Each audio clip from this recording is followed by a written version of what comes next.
Presentation of Henry IV Part 1. This is part of the Council of Clubs Spring Festival. Clubs are hosting events all week long here in week 10 just to allow students and staff to blow off some steam and enjoy themselves. This is our first performance of the day. We will have a second performance at 3 p.m. featuring a different production called Too Much Light Makes the Baby Go Blind, which will feature 20 plays performed in just 40 minutes.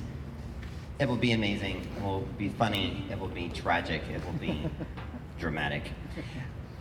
First of all, we present to you Shakespeare's Henry IV, Part 1. Now, Hal, what time of day is it, lad?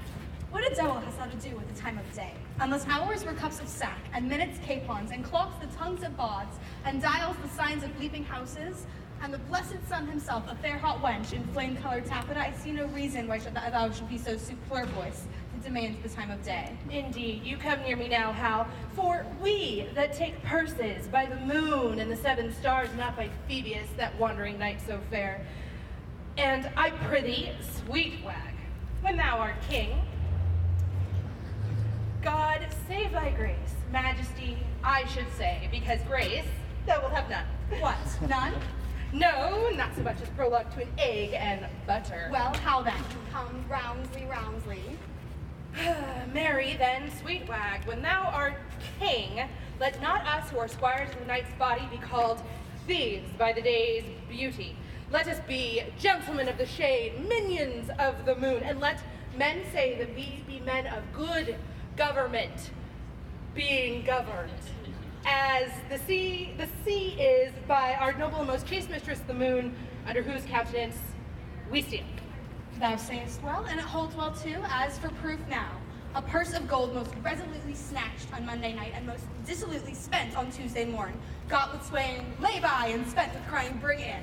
Now in as low an ebb as the foot of the ladder, and by in as high a flow as the ridge of the gallows. By the Lord, lad, thou speakest truth. Where shall we take a purse tomorrow, Jack? Swoons, where thou wilt, lad. I'll make one, if I do not, call me villain and baffle me. I see a good amendment in the life of thee, from praying to purse-taking. Why, Hal, 'tis my vocation, Hal.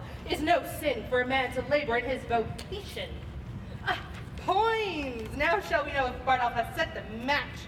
Oh, if men were to be saved by merit, what hole in hell were hot enough for him?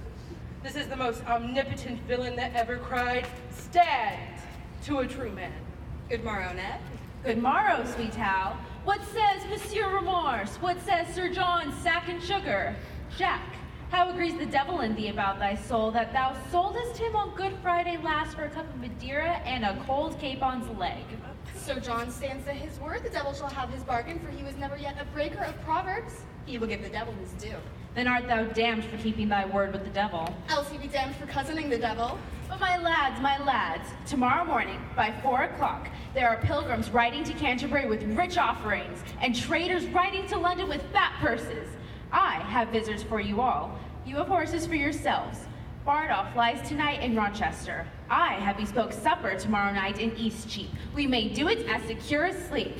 If you will go, I will stuff your purses full of crowns. If you will not, tarry at home and be hanged. Hear ye, Edward, if I go not and tarry at home, I'll hang you for going. You will, Chops? Oh, how? Wilt thou make one? Who? I rob? I a thief? Not I, by my faith. But there's neither honesty, manhood, nor good fellowship in thee, nor thou camest not of the blood royal if thou darest not stand for 10 shillings. Well, then once in my days, I'll be a madcap. Oh, I'll be a traitor then when thou art king. I care not. Sir John, I prithee, leave the prince and me alone. I will lay him down such reasons for this adventure that he shall go. Well, God give you the spirit of persuasion, and him the ears of profiting, that what speaketh may move, and what he hears may be believed. For that the true prince may, for recreation's sake, prove a false thief, for poor abuses of the time want countenance. Farewell, you shall find me at Eastcheap. Farewell, thou latter spring, farewell, all hallowed summer. Now, my good sweet honey lord, ride with us tomorrow. I have a jest to execute that I cannot manage alone. Falstaff, Bardolph, and Peto shall rob those men that we have already waylaid.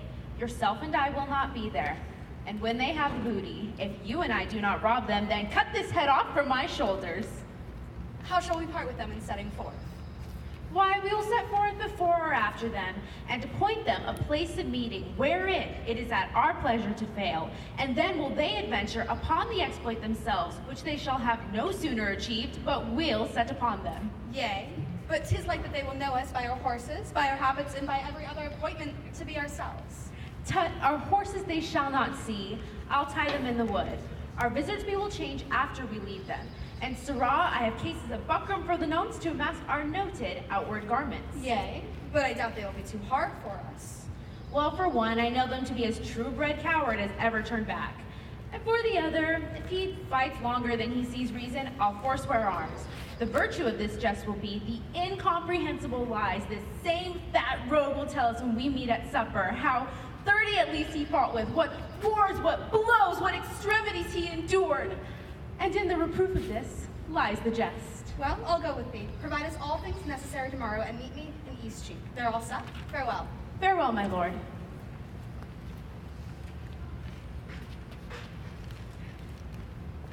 Come, shelter, shelter. I have removed Falstaff's horse, and he frets like a gummed velvet. Stand close.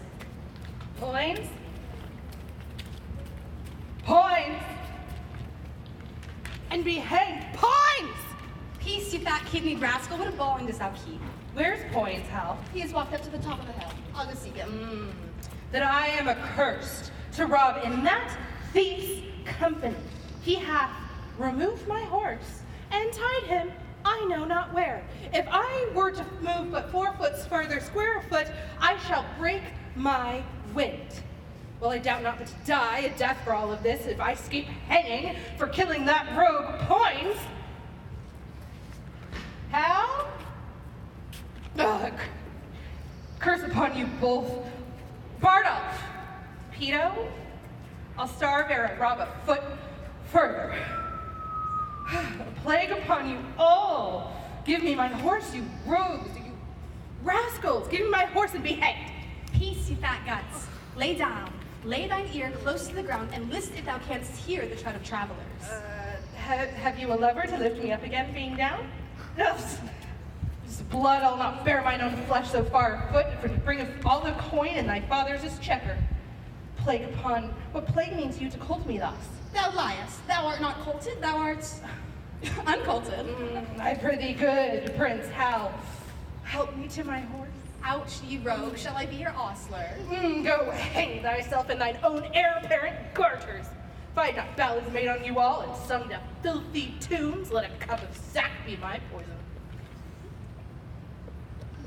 Stand, and I do against my will. Oh, 'tis our setter, I know his voice. Bardolph, what news?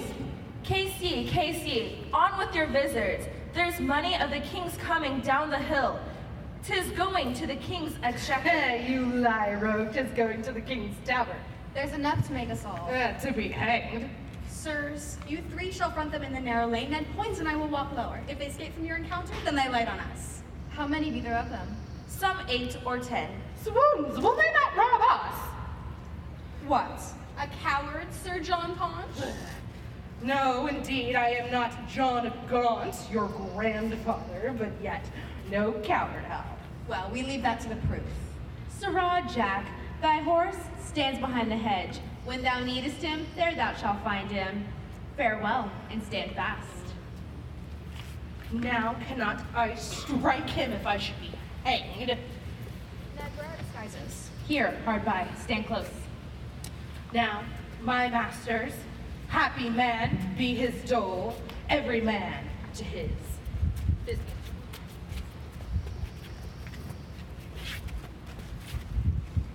Come, neighbor, the boy shall lead our horses down the hill. We'll walk a while and ease our legs. Stand! Oh, Jesus, bless us. Strike! Down with them! Cut the villain's throats! Ah, you horse and caterpillar, you bacon-fed knaves! That! They hate us, youth! Down with them! Fleece them! Oh, we are undone, both we and ours forever.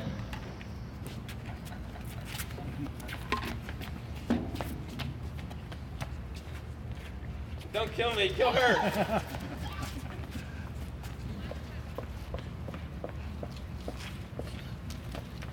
The thieves have bound the true men. Now could thou and I rob the thieves? It would be argument for a week, laughter for a month, and a good jest forever.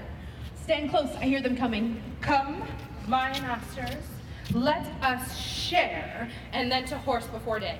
And for the prince in poems, there's no equity stirring, there's no more valor in that poems than in a wild duck.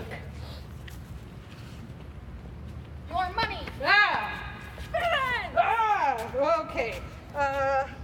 Hike!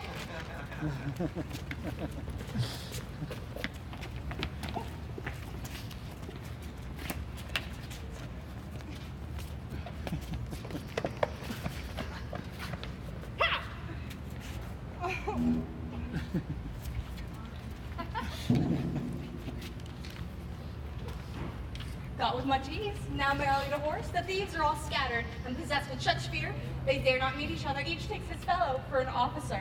Away, good Ned. Falstaff sweats the death and lards the lean earth as he walks along. Were it not for laughing, I should pity him. How the rogue roared!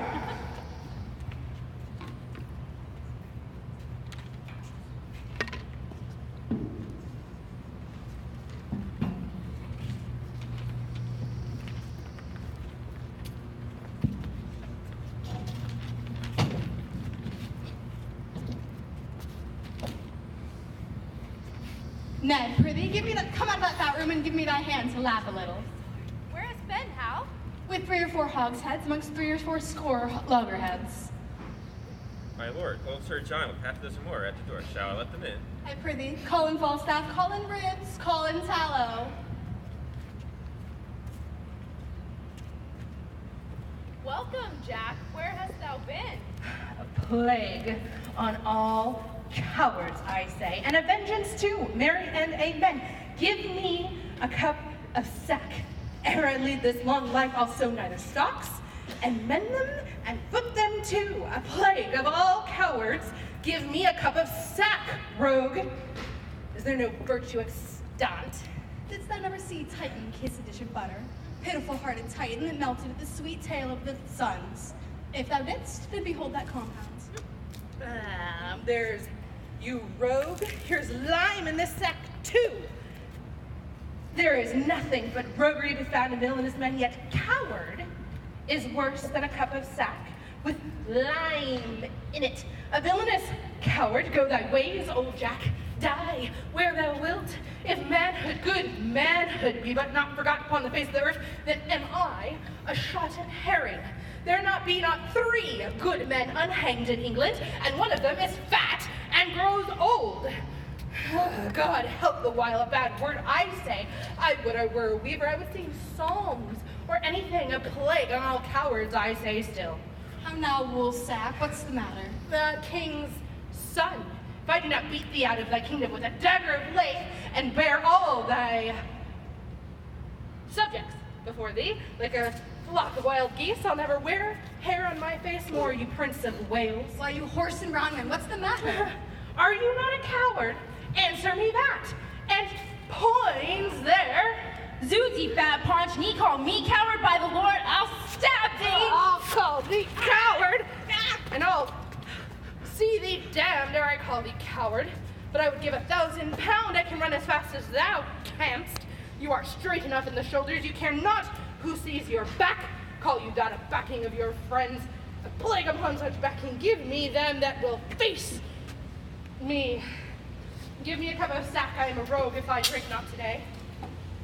You villain, thou lips are scarce white since thou drunkest last. All's one for that, a plague on all cowards still I say. What's the matter? What's the matter? There be some 3 of us here that had ta'en £1,000 this day morning. Where is it, Jack? Where is it? Where is it? Ta'en from us. 100 upon poor 3 of us. What, 100, man? I am a rogue if I were not half sword, dozen of them, 2 of them together. I escaped for a miracle. I'm 8 times thrust through the doublet, 4 through the hose, my buckler cut through and through my sword hacked like a hen saw ex signum. I never dealt better since I was a man. I would not do a plague of all cowards. Let them speak. If they speak more or less than the truth, they are villains and sons of darkness. Speak, sirs. How was it? We foreset upon some dozens, 16 at least, my lord. and bound them. No, they were not bound. You rogue, they were bound, every man of them. Right, yes. As we were sharing, some 6 or 7 men set upon us. And unbound the rest, and then come the other. What, fought you with them all? All? I know not what you call all, but if I fought not with 50 of them, then I am a sack of radish. If there were not 2 and 3 and 50 upon poor old Jack, then am I no two-legged creature. Pray God you have not murdered someone. Nay, that's bad praying for. I have peppered 2 of them. 2 of them I am certain I have paid. The 2 rogues in buckram suits, I tell thee what, how? If I tell thee a lie, spit in my face.